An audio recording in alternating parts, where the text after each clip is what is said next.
Ciao, salut tout le monde. Aujourd'hui, je vais parler de la digitalisation par rapport au Monténégro et aussi dans un contexte plus large. Tout simplement parce que c'est vrai que c'est une question qui revient assez régulièrement. Est-ce que le Monténégro est une nation qui se digitalise et qui se modernise en fin de compte? C'est un peu la question. Et donc je vais y répondre rapidement. Pour ceux évidemment qui s'attendraient à un pays qui soit digitalisé comme l'Estonie, évidemment c'est pas le cas. D'ailleurs c'est pas le cas pour la plupart des pays, puisque l'Estonie est un exemple au niveau mondial dans ce registre de la digitalisation. Tout peut se faire via un ordinateur, il n'y a pas besoin de se déplacer pour à peu près toutes sortes de démarches. Et là j'entends des démarches publiques et privées. C'est pas seulement dans le cadre des services publics, mais ça va beaucoup plus loin que ça. Donc l'Estonie, c'est la digital nation par excellence, etc. Le Monténégro, évidemment, c'est pas du tout ça. Maintenant, dire si le Monténégro est en train de se digitaliser, oui, c'est le cas. Ça, c'est le cas. Et c'est plutôt une marche forcée du fait du Covid, etc., qui a poussé le Monténégro à se digitaliser, ce qui n'était pas vraiment le sujet numéro un, en tout cas pour le pays, l'administration en général.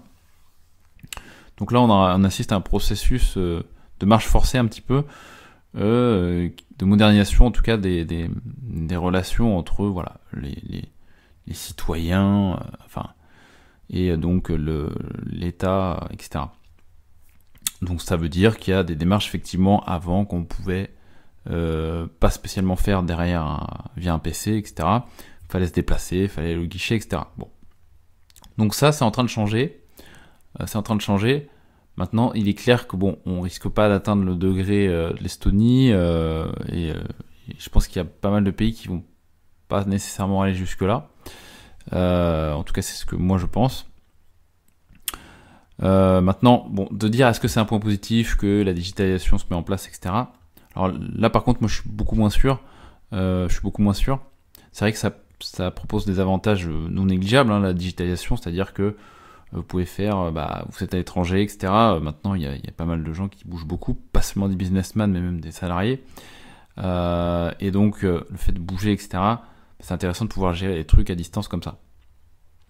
Le Monténégro, donc comme pays en tout cas, digitaliser un certain nombre de démarches. Donc, ça peut être les paiements de factures qui devaient se payer donc au guichet.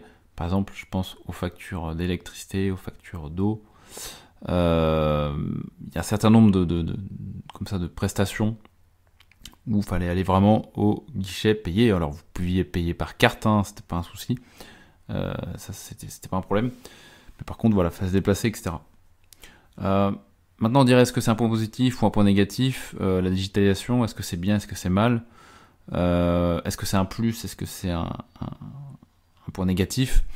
Moi, je pense que en réalité, il y a du bien, il y a du bon et du mauvais comme dans toute chose, mais moi, je vois pas la digitalisation comme quelque chose d'ultra bénéfique. En tout cas, j'y vois moins de bénéfices que la plupart des gens. Parce qu'en fait, souvent, les gens pensent que le fait qu'une nation est digitalisée, en fait, ça veut dire que les choses sont plus simples. Alors qu'en fait, ça n'a absolument rien à voir. Et l'Estonie passe souvent d'ailleurs dans ce cas-là, c'est-à-dire oui, tout se fait derrière un ordi, donc tu vois, c'est simple, il y a juste à parler un petit peu anglais, et voilà, tout va bien se passer, etc. Je dis pas que c'est pas vrai pour l'Estonie, mais je dis juste que c'est pas le fait que l'Estonie est digitalisée que les choses sont plus simples. En fait, ça n'a absolument rien à voir. Si on compare par exemple avec un pays que moi je connais bien, c'est-à-dire la France, il y a 10 ans, c'était pas du tout digitalisé. Il y avait plein de choses qui se faisaient au guichet, à l'ancienne. Je parle de plein de trucs, ça peut être une carte grise pour faire un véhicule, ça peut être des signatures pour différents contrats, ça peut être X prestations privées et publiques. Aujourd'hui, la France, on peut pas le nier, c'est un pays qui s'est digitalisé peut-être pas assez rapidement, en tout cas plus rapidement que d'autres pays, et d'ailleurs je peux le dire plus rapidement que le Monténégro, sans problème.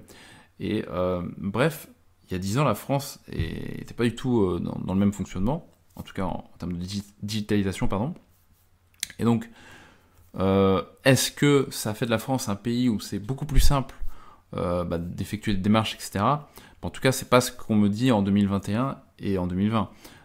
Même s'il y a il y a une digitalisation, en fait, le pays reste une usine à gaz en termes d'entrepreneuriat, et pas seulement. Je veux dire, même les gens qui veulent travailler, en France, tu veux travailler plus que les autres, c'est-à-dire tu vas avoir plusieurs activités, c'est un bordel sans nom, et tout est fait pour te bloquer, etc.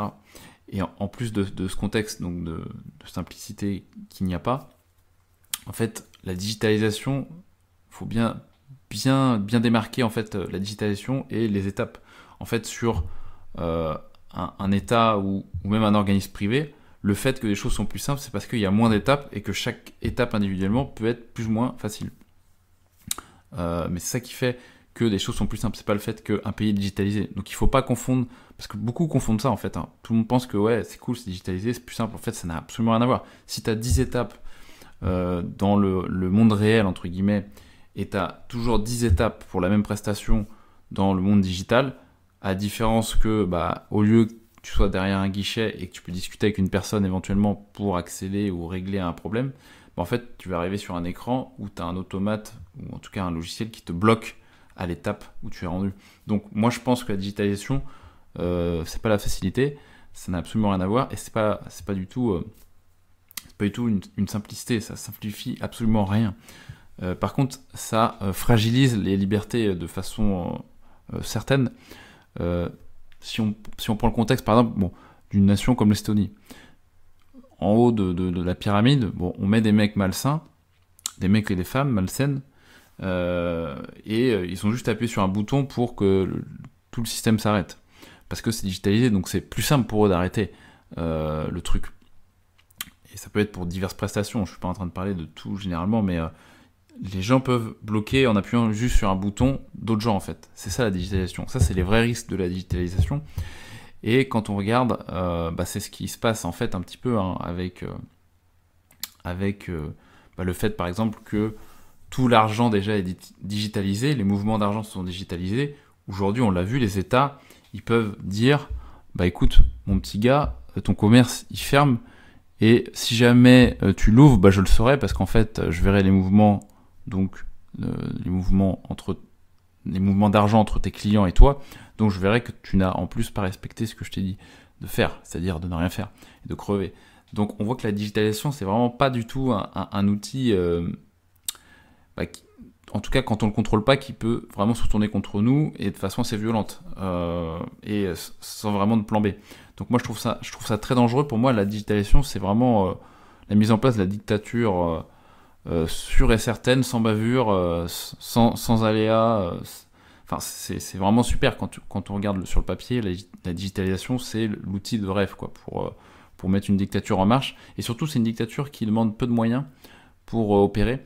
Si on regarde un petit peu dans l'histoire, les dictatures, c'est quoi? C'est contrôler des personnes en grand nombre.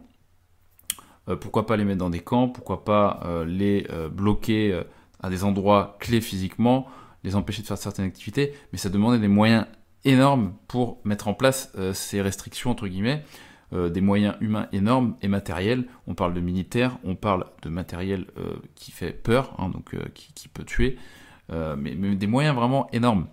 Et si on regarde aujourd'hui une digitalisation avec juste des ordis et un système internet qui peut stopper les activités donc de travail, donc de création de richesse, en fait, il y a juste à appuyer sur un bouton et dire voilà, toi tu crèves, j'ai décidé ça ce matin, c'est parti quoi.